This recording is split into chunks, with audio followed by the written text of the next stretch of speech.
You know how you have people at work that you work with and just in life in general that are drama, and maybe they see the negative, they see what can go wrong, they get defensive very easily.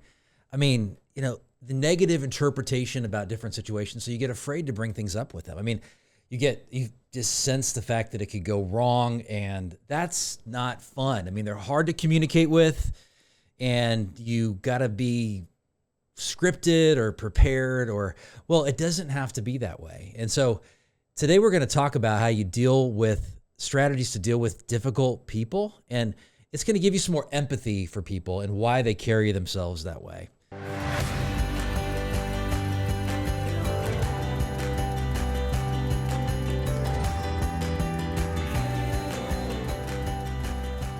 So I struggle with this, and I struggle with, I would say just being myself around those types of people where I feel like I'm going to be judged and they're going to see what I'm doing wrong rather than what I'm doing right. Not a great thing. And I have been one of those difficult people as well. So today I want to welcome you to the Decide Your Legacy podcast. The episode is on 3 smart strategies for handling these difficult types of people that I have described at the beginning of this episode. And you're going to want to stick around and listen, because the very end, I'm going to share the one thing that I would suggest is going to make the biggest difference in your relationships. And it's not going to be what you've expected to hear. It's going to be something very different, because you're just going to be surprised. So you want to hear what I have to say. And it'll be encouraging to you, because you'll know that you can go into these situations that are challenging, because I can imagine right now you may be picturing somebody at work that just isn't right. It doesn't fit in. And this does not just apply to work. I mean, this applies to your home situation, and it applies to your kids and your ex-spouses, or if you have people in your family on the holidays. I mean, you're thinking, hey, every year it's just a tough situation to deal with. Maybe it's an in-law. Those can be challenging as well, but you are going to be equipped to handling these types of relationships with more skill and grace. And when you have a plan, it decreases the anxiety, because a plan decreases ambiguity. You have a game plan that you stick to, 1, 2, and 3. It's a great strategy, makes a big difference. You're going to have a plan. Today, I'm going to give you these 3 strategies today. So as I do in every episode, I want to share a fear that I have faced recently and the outcome, if I have an outcome so far. But here's what happened. I offered a job to somebody. It was scary because it's been a long vetting process. Talked to lots of different candidates. I've had lots of people I've reached out to, and I still do reach out to. I keep a list of people that I want to work for Decide Your Legacy. I mean, you may be on my list and you may not even know it, but I keep that list, and I vetted the whole process. It went well. I was more direct and assertive than I have been in the hiring process in the past, because I like people to like me. So I don't necessarily ask the hard questions. I don't necessarily present the issue that I might be concerned with in the hiring process. So it went well. And you'll get to experience more of this new employee and this situation in the future. So I'm Adam Gragg. I'm a legacy coach. I'm the host of the Decide Your Legacy podcast. I've been a family therapist for over 25 years. Founded Decide Your Legacy in 2012. And we help businesses and leaders live courageously. That's my passion.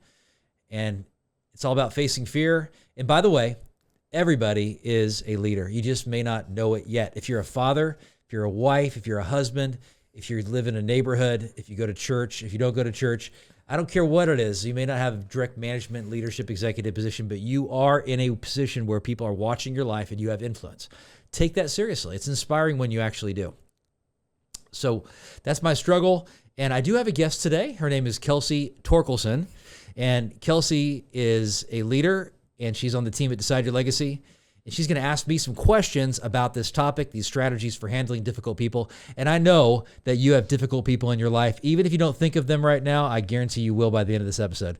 You're going to picture somebody, and it may be somebody that you like as well, but you like and actually work well with, but there's one aspect of that relationship that is challenging, and you just don't know how to handle it. You're going to learn how to do that today. Go ahead and ask me some questions, Kelsey. I want to ask who's difficult in our office, but I'm not going to ask that. Oh my gosh. Everybody in their own little way. So there's difficult people all around. There's difficult people in this studio right now as well. And I won't name names, but there's one that's extremely difficult, and it's not you. Okay, that's good. Okay, there we go. Okay. So How does focusing on what's fascinating help strengthen the workplace relationships? Well, this is interesting because if somebody is demotivated or discouraging, or they're always stirring up drama, one of the solutions may be that they don't have the right role in the company. And you might be able to look at them and say, they're just so much drama. They're just always creating problems. But there's a level of insecurity and fear behind that. It's kind of like, what fears, and I love to ask this in the coaching process. It's like session 2 or 3, like, what do you tell yourself about yourself that harms you? And so if you can identify what they're telling them about themselves that harms them, and they can identify that, then it could be that mindset shift that allows them to let go and then unleash their creativity and their energy into a new role, into a bigger future. And so you as a leader can find what fascinates them and put them in that role and find a way. Because I even was yesterday asked by a leader, do you see situations where this type of employee, and they were talking about an employee that was struggling in the company, do you see situations where people change and they actually do better? And my answer is, well, I'm the wrong person to ask because I kind of like to see hope in everybody. But my answer was really evidence that I've seen a lot of evidence of people actually turning things around when they start to channel their energy into things in their job that are motivating for them. So somebody that's in an accounting type role, and they don't get a lot of people interaction, and maybe they have a finance degree and an accounting degree, and they're put in a job where they're not getting a lot of people interaction. They're put in a role where they are interacting with people and helping people directly. All of a sudden, they're super fascinated and motivated about their job, and they change. And they have a new employee, a new outlook, and somebody that was kind of checked out looking for a new job and not happy finds a way to actually find purpose in their career. So you find ways that's one way a difficult person can transform into an inspiring, motivated person. It doesn't mean you don't have to address the negativity, but it's going to be a lot easier when they're in a new role and they see how they're using their strengths every day. Well, you talk about being paid in more than money. How do relationships at work contribute to that kind of wealth? Well, that's a big deal because I like to think of as in a situation that is difficult, the real pay is going to be in new experiences and new capabilities and even new creativity that's unleashed. And so as I face hard things and play the long game, easy now, hard later, hard now, easy later, then I realize I'm paid in things that are much more valuable than money, than like cash money. And I got to give credit where credit is due. I've heard that Dan Sullivan talk about this, who's a strategic coach, talk about this. I've heard other people as well. And so to remember and have the mindset shift, that I think the belief perspective shift that, the value that comes out of these interactions with difficult people is actually much greater than getting them to do or inspiring them to do more. That's one of the things, because a relationship dynamic that is improved and healthier comes out of it. That if you do the hard, you get paid in so many different ways. And ultimately, you actually become more valuable in the marketplace. If that's your goal, which I think everybody's goal should be, to become to add more value, not you become more valuable as a person, because nothing can really touch your intrinsic value from my worldview, but you become more valuable in the marketplace, which makes you, it's a great thing to know that you're helping people more. If you help people more in a more skilled and useful way, like I like to think that my value in the marketplace is 100 times, 1,000 times greater than it was 10 years ago, because I have learned to become more confident and I've learned to become more skilled at what I do, so that I can help people get to the root of the problem quicker and help people actually see their strengths quicker and kind of go to the meat. Like if you hire a coach, I like to think, people have different levels of skill and everything. And as I've become more valuable, I can, in 5 sessions, Decide Your Legacy can help them make more progress than they would in 20, potentially 10 years ago. Like, because you become more skilled at it. It's not to say that I'm better than or whatever, but you just get better and better. And that's the exciting thing, is you make more mistakes, you learn from them, you get more iterations, and then you realize that I can help more people through the process. What are some ways to truly listen to someone that you disagree with? Oh, well, to listen to somebody, you got to avoid distraction and zone in on the person and realize that one of the best things you can offer to somebody else is your attention, and to channel that attention to them. And once they pick up on the fact that you're paying attention to them, then you're going to win them over. It has to be genuine, but you're also going to be engaged in the conversation. So one crucial aspect of dealing with anxiety is to not focus on yourself. Like focus less on yourself, your thoughts, your emotions, your feelings, focus on doing the next right thing. And then if you go to a social event and you say that you're not a people person and you dread these social events, well, don't focus on the fact that you dread this event. Focus on getting to know somebody and talking to somebody and contributing to somebody's life at that event, and you'll find your anxiety dissipating. You don't have attention to give to that anxiety. You have attention to give to somebody else, and you simply can't do both at the same time.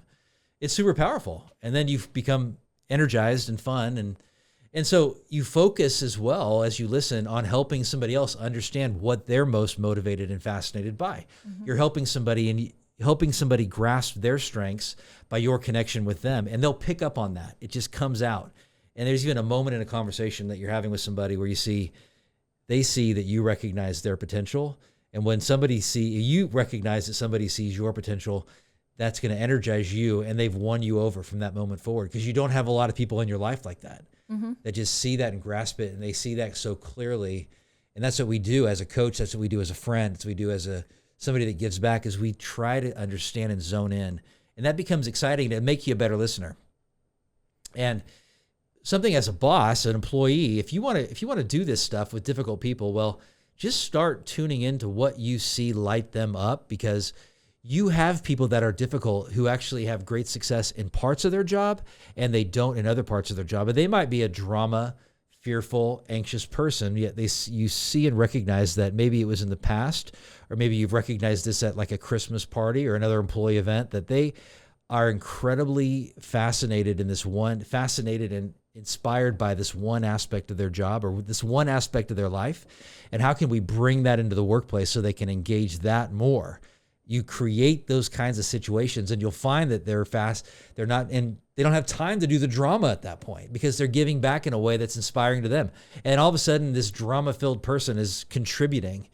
And I know for a lot of leaders, well, they may see these negative aspects of this employee, and they say, well, if I channel them into the fascinating parts of their job, well, we're not dealing with the fact that they've been such a butt for 6 months, So they don't want to do that, like, well, we should fire them, or but instead, if they can see that it's going to benefit the business, everybody's going to win, because you have a valuable asset there. And it's very expensive and costly to terminate somebody. Not saying that there aren't situations where you need to do that. And generally, I would like to say those are ethical issues, fraud and just really glaring situations. Most situations as a leader, you have a salvageable situation if you rechannel your energy into getting them into what's fascinating and motivating. And then they become much less of a pain in the butt in that situation, because they're inspired to do what they're assigned to do.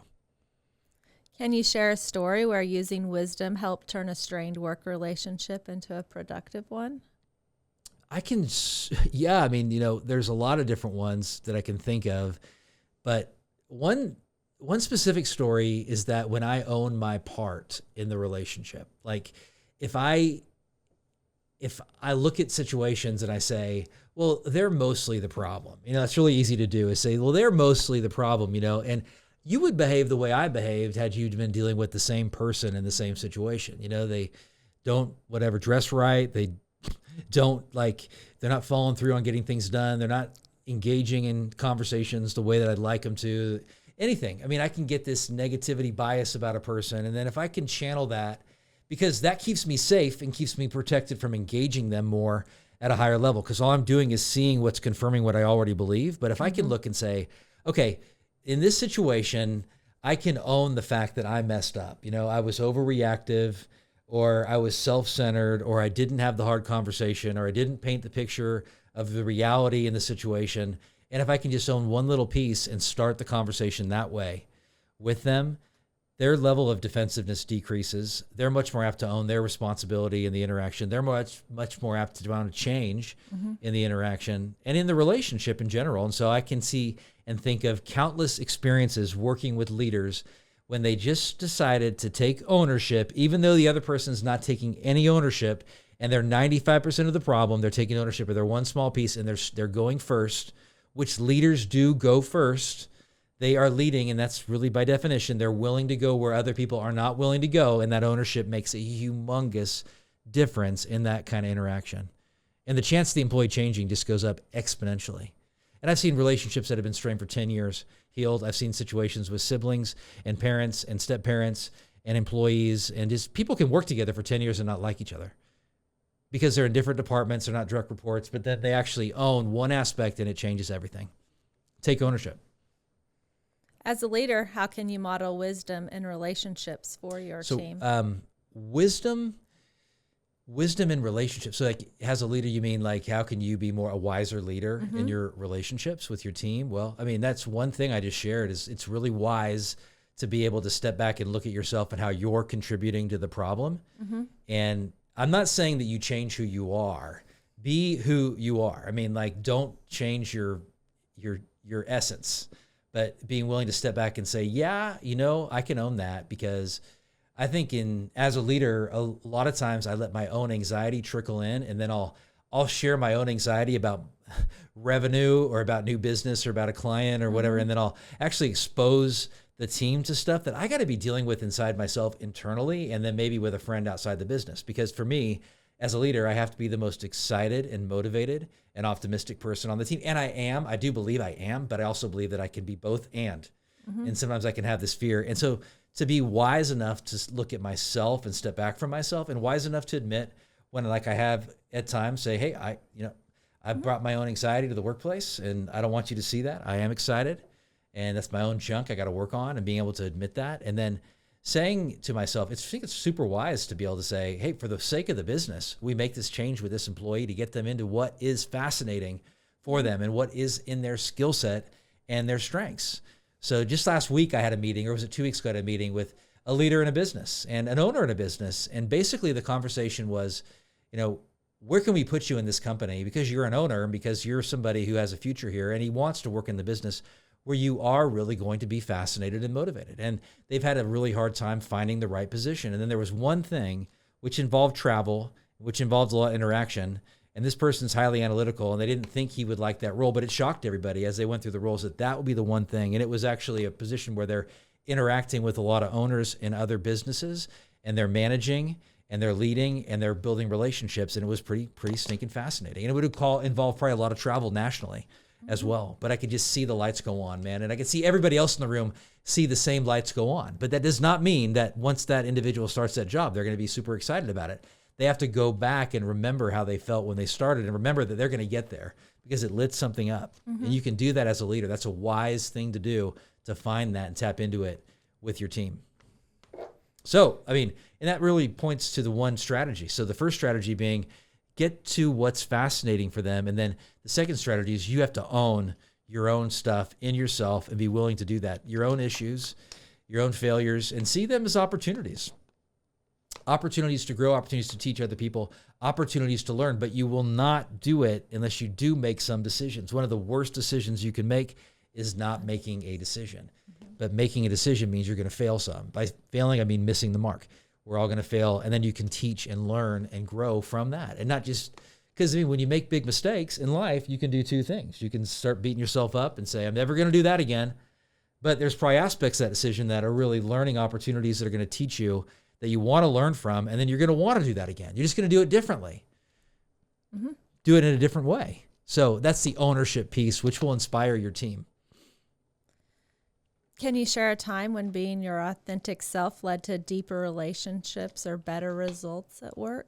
Well, my authentic self is somebody that wears hats that say, I pooped today. And it's somebody that wears hats that say things like, I peed in your pool. I peed in your pool. I pee in pools. I know I'm a goofy guy. I like to have fart machines and snakes in my office, and the friggin' cricket, which is a cricket thing you can put in somebody else's office, and it goes off for like 2 years until they go crazy. Yes, I do like that, but I would not do that without telling him it's there a year later. No, actually I wouldn't. But I like that. And I've realized that in my life, when I'm not that person, I'm really hiding out. And that's one of the things that creates a difficult relationship at work. You get this feeling that someone's inauthentic. They're so guarded, and you're not getting to see the real person. You want to shake them and say, just show me your real self, because you don't have to be so scripted, because that authenticity is what I'm going to use to build trust with you, because you're willing to let go and just let go of all this other stuff and the things that you think you need to be. And that's a real skill professionally that you can learn. Like, you're okay doesn't mean you're not professional at all, but you're okay being the guy who's light and who laughs and who is willing to actually be silly and just be yourself, not over the top, because inauthentic people, that really comes out. Yeah. People pick up on that quickly. People pick up on that authenticity as well. So that's really, I think, crucial. And that's the one thing that I would say for anybody, if you're going to take anything away from you, if you want to deal with difficult people, is don't change who you are. You change strategies, but you don't change the essence of who you are. And that could, and often does, with people that are fear-based and with people that are so incredibly rules-based. I mean, I've lost jobs in the past where it's been so metric-oriented that they've lost the potential in me. You know, one company I remember years ago they didn't hire me because I failed the aptitude tests, and they didn't hire me because I think I interviewed well and everything, but then years later, they were trying to get me to partner with them, and they didn't remember those interviews in the past. And I think if I would have just let go and not been so serious, and if they wouldn't have leaned on data so much, they would have really hired me probably then, because I wanted to work for the company. And I've hired great people who I believed in them more than they believed in themselves, and I wouldn't have gotten to that point if I wasn't willing to be authentic and willing to help them become relaxed and authentic in that situation. So you're staying yourself around the negativity is going to pull them out of the negativity because they know you're not going to change. And authentic people you trust because they're not going to change based on the circumstances and by the situation. I mean, that's what we do in coaching a lot of times is we go into the drama and we're willing to stay grounded and stay on course. And they get that feeling that they can't pull us off track. We're going to go back to the core issue and address it. And that's going to help them get to the other side. We're helping them make progress, and we don't make progress when we get sucked back into the drama. Please don't ever put a snake in my office. I won't put a snake in your office. Thank you. No. Okay. Cockroaches, I might, but not snakes. You don't have a problem with cockroaches, do you? They're not my favorite. Okay. The big old Madagascar hissing cockroaches. Yeah. No. So, yeah, but that's how it is. I mean, and that really, it kind of just leads to that. The third major strategy is to be lighthearted and have fun. And everybody's got fun in them at different levels. I'm not saying if you're willing to let go of fear. I mean, like anxiety keeps you from being yourself. Anxiety is control. What we don't trust, we control. We're choosing to trust the process, even in these difficult relationships. And that's going to make you less serious and put less emphasis on the results and the outcome. And then you're realizing that your identity is not tied to how other people treat you. Their response to you is their responsibility. Your response is your responsibility. You can own your response regardless of how they treat you and regardless of their negativity in that interaction. You can be positive and goofy and fun regardless of how they interact. And that's going to give you the ability in those situations to help them find their fascinating and what fascinates them. It's going to give you the ability in those situations to pull them out of the negativity. It's going to give you the ability to lead in those situations. It's going to give you the ability to really take even ownership of yourself, because we're not going to own our own failings and shortcomings if we're not laughing at ourselves some and forgiving ourselves and being willing to make mistakes, be willing to learn from what we actually have done. And so it's kind of like the more you want the sale, the less likely you're going to get the sale. Or if you want to keep a job so bad that you're willing to do anything, you're not going to be yourself. And you may even be a person that would compromise. I'm not saying you are. I'm not saying that you would, but the desperation breeds inauthenticity. And it makes you miserable. Yeah. What's the best way to hear someone else's perspective without losing your own? It is being willing to say that person has tremendous value and a unique perspective, regardless of how set in my ways that I am. Be willing to let go of that. Let go of your assumptions. So you can learn from a 6-year-old. You can learn from a 16-year-old. You can learn from an 86-year-old. You can learn from somebody that has different political views than you. It has radically different political views from you if you're willing to be curious and to understand, not in a judgmental way. So I see videos sometimes of people like marching in parades on YouTube or, there's a funny one like that. Oh, he was like Ali G. I watched these old Ali G videos that were on HBO years ago, and he goes to this environmentalist.